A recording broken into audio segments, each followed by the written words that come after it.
эфире новости. В студии работает Анастасия Кобызева. Здравствуйте. Вот главные темы. Якутия вошла в семерку лучших регионов страны по естественному приросту и рождаемости. О каких еще важных цифрах говорил глава региона Айсан Николаев, выступая перед депутатами Илтумен. Один ребенок умер, еще один пострадал. 2 несчастных случая произошли в Якутии. «Сила книги» акцию под таким названием провела Национальная библиотека Якутии.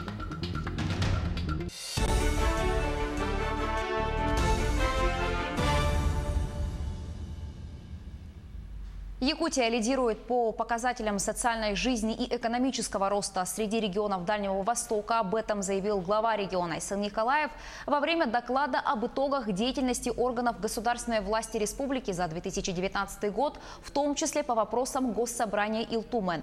По словам руководителя республики, за прошлый год удалось последовательно и системно начать решение фундаментальных задач развития республики, при этом успешно встраивая их в дальневосточную и общефедеральную повестку.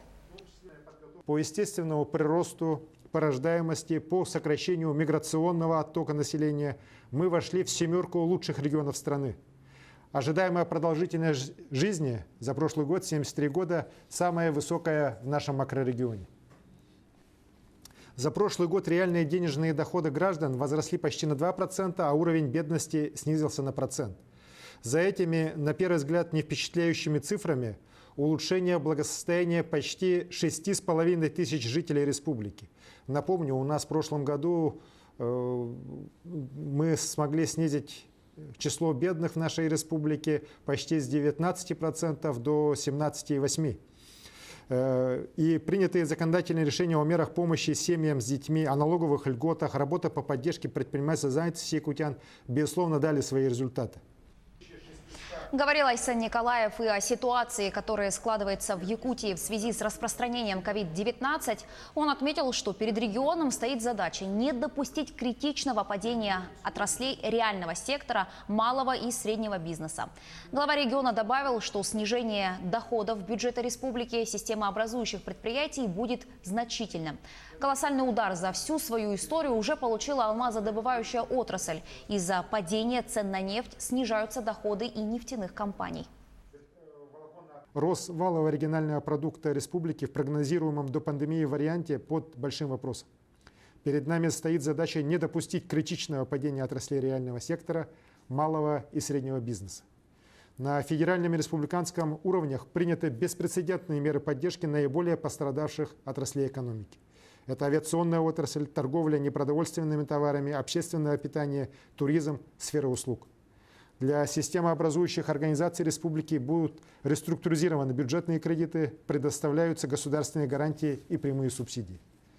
Федеральные меры поддержки малого и среднего бизнеса усилены льготами и отсрочками по региональным и местным налогам. Фонд развития малого предпринимательства будет докапитализирован, в том числе за счет средств федерального бюджета. Сегодня объявлен мораторий на оплату основного долга и процентов по займам его заемщикам.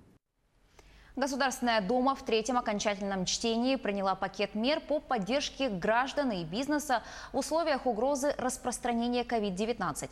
Новые антикризисные меры будут направлены в том числе на поддержку малого и среднего предпринимательства. О новых условиях аренды и налоговой части расскажет Айсена Бурнашова.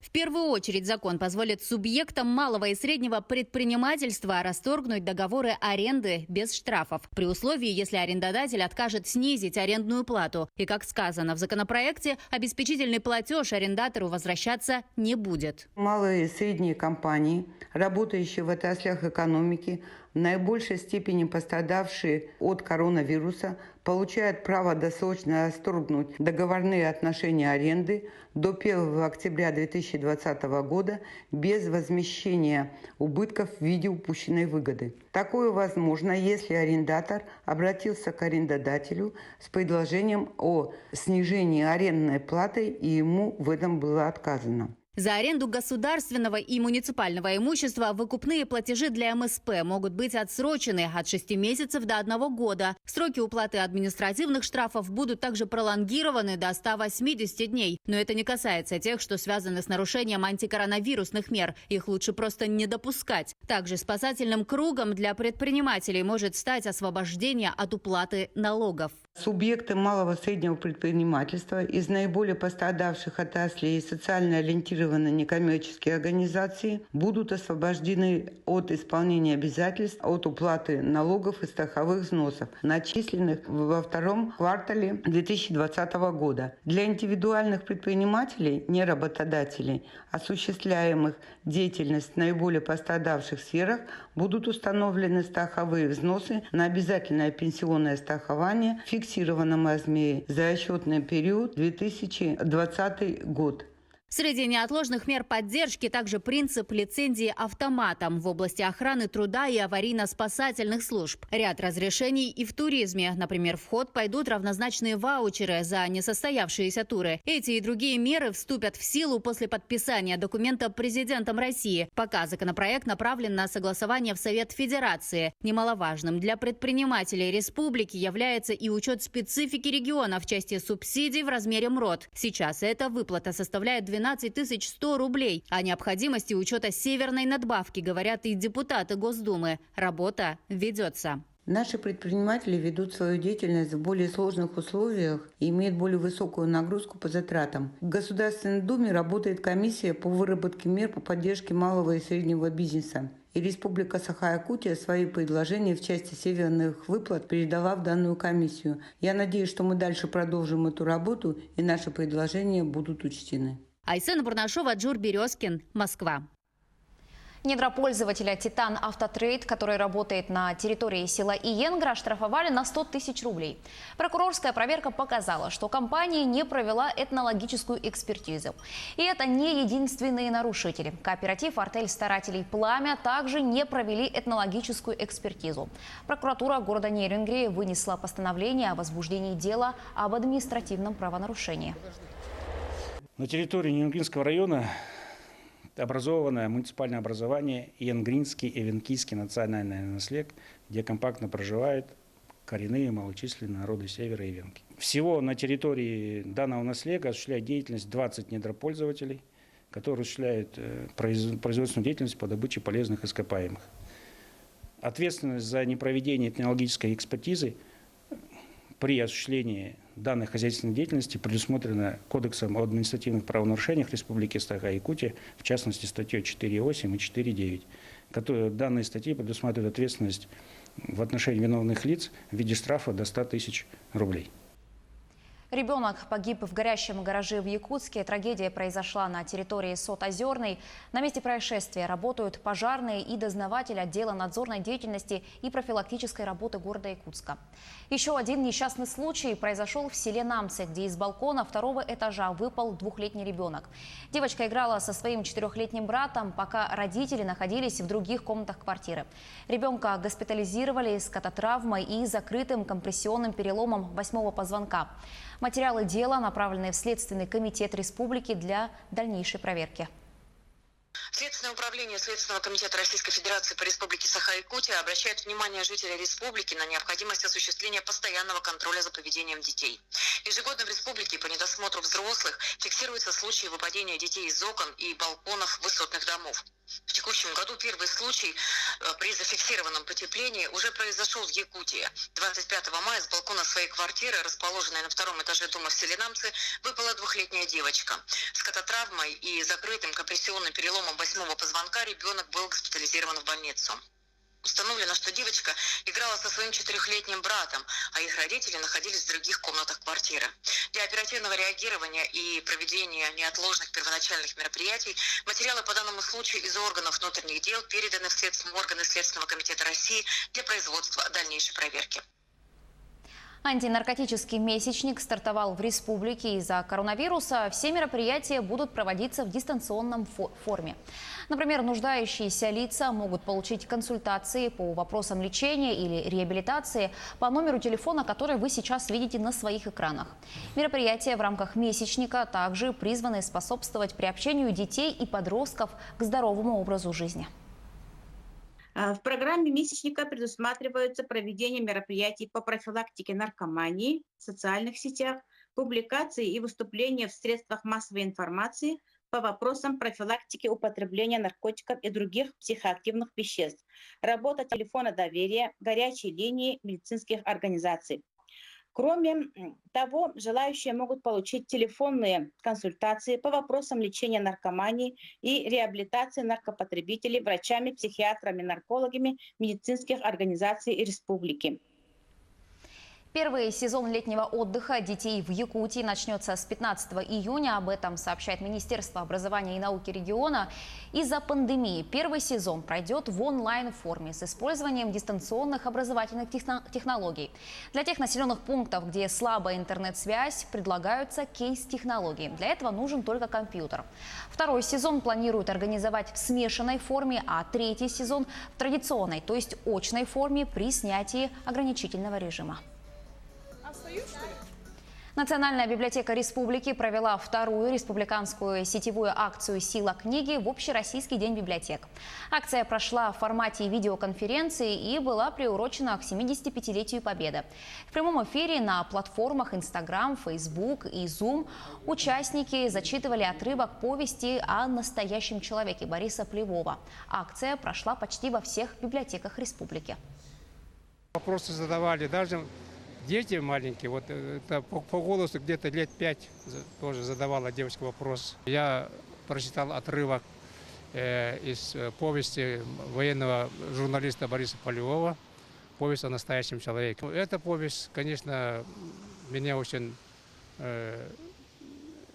как так сказать, знаменательна тем, что это события происходили в Тверской области, именно в Подмосковье.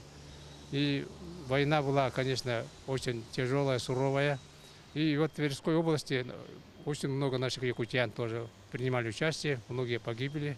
Этот подвиг, наоборот, с каждым годом, мне кажется, вот, еще важнее становится, да, как памяти народа.